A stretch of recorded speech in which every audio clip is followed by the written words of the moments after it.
Em um mundo onde a justiça se equilibra na borda de uma faca afiada, existem aqueles que ultrapassam os limites da humanidade com atos inimagináveis. Mas o que acontece quando estes indivíduos enfrentam o veredito final de seus atos? Este documentário mergulha nas profundezas da psique humana, explorando as reações de assassinos notórios no momento em que recebem suas sentenças. Da incredulidade ao arrependimento, da raiva à aceitação, cada reação revela uma história única. Jeffrey Dahmer, um assassino em série e criminoso americano, nasceu em 21 de maio de 1960.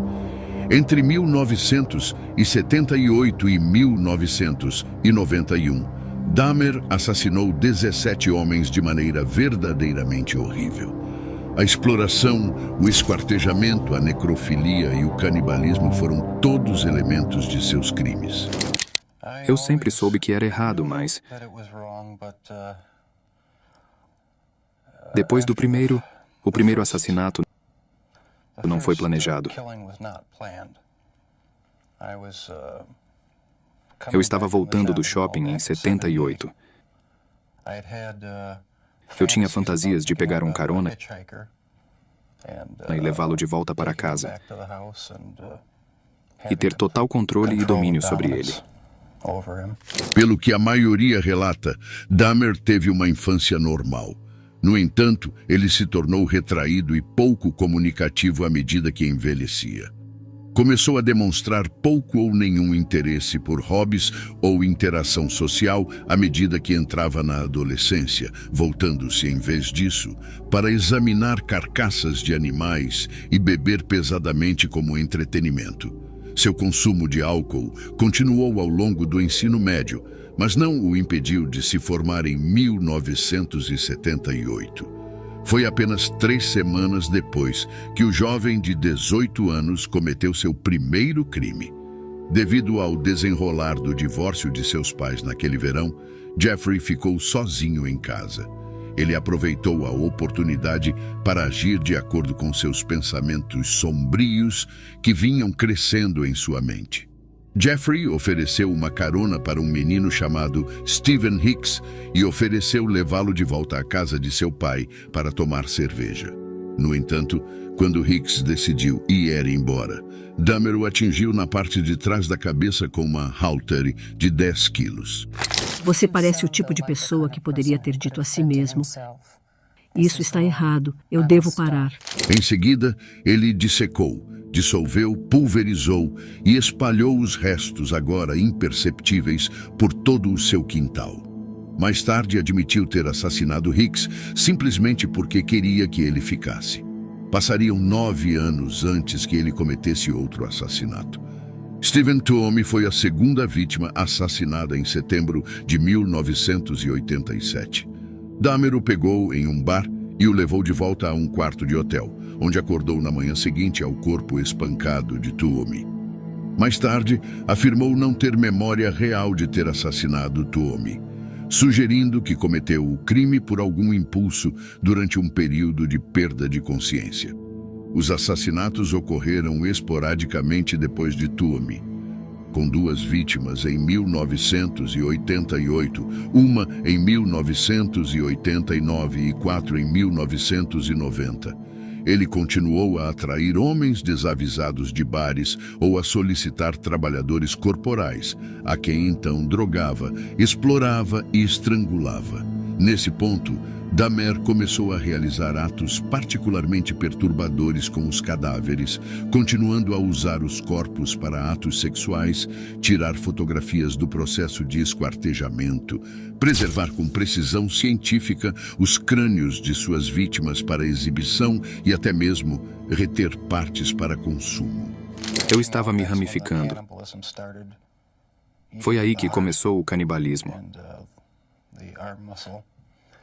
Comendo o coração e o músculo do braço, era uma forma de me fazer sentir que eles faziam parte de mim. No início era só curiosidade, e depois tornou-se compulsivo.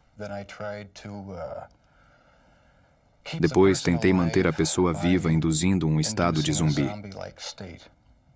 Durante este período, Dahmer foi preso por um incidente em sua casa, trabalhando na fábrica de chocolate Ambrosia, onde ele drogou e explorou um menino de 13 anos.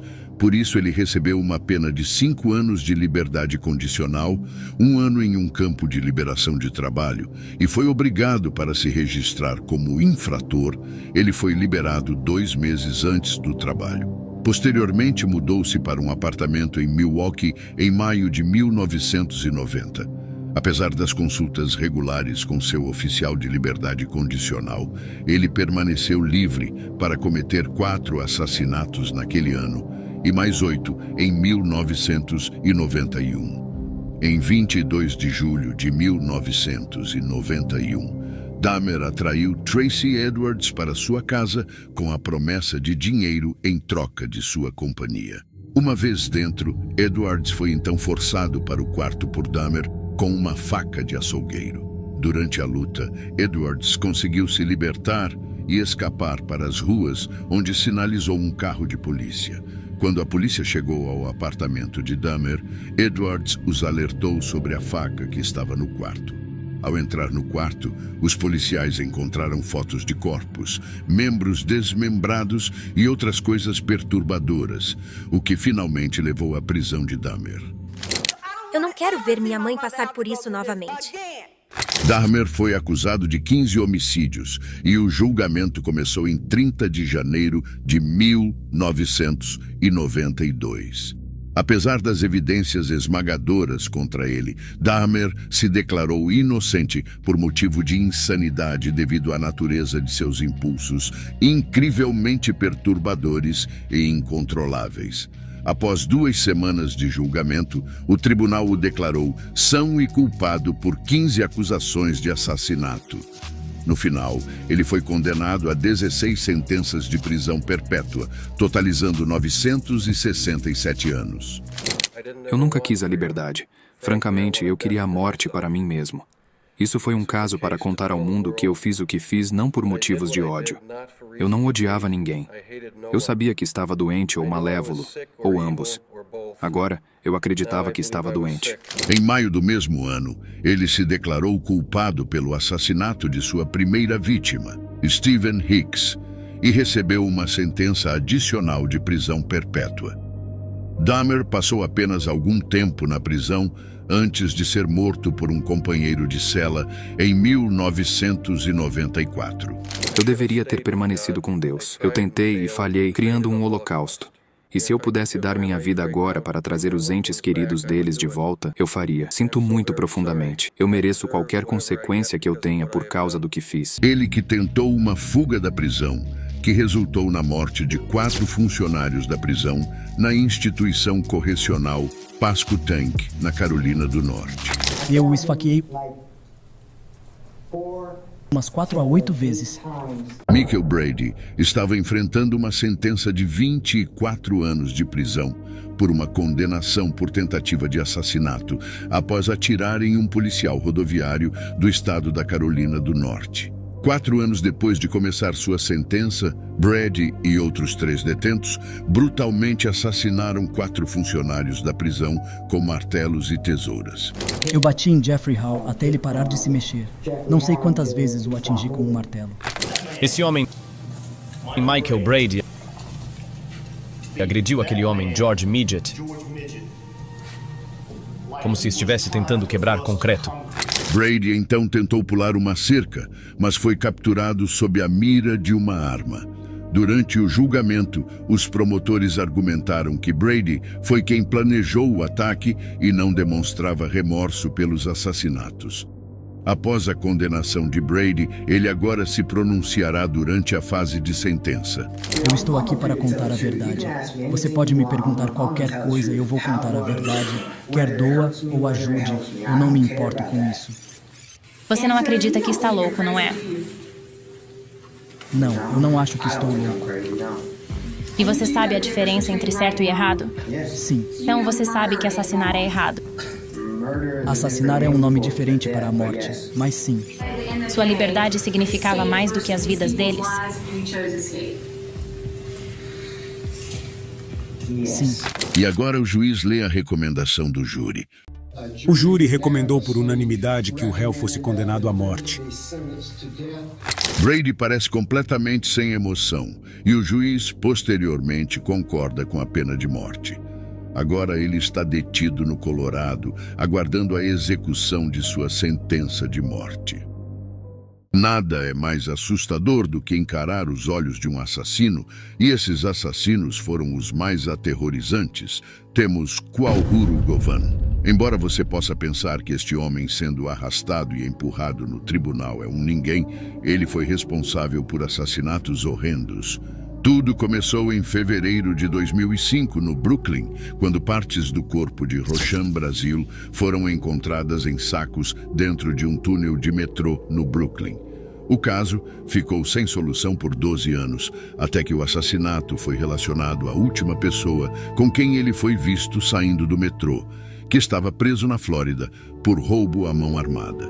Govan foi enviado de volta a Nova York, e seu DNA o vinculou a mais um assassinato, o de Charabia Thomas. O caos em torno de Govan o seguiu até o tribunal, onde ele teve que ser literalmente arrastado para dentro e contido.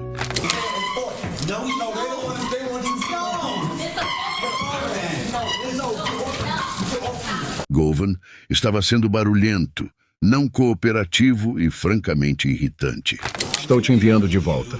Você vai me ver amanhã. Até lá você deveria estar perto dessa mesa, que não se move. Minha cadeira está sendo... Eu não consigo respirar.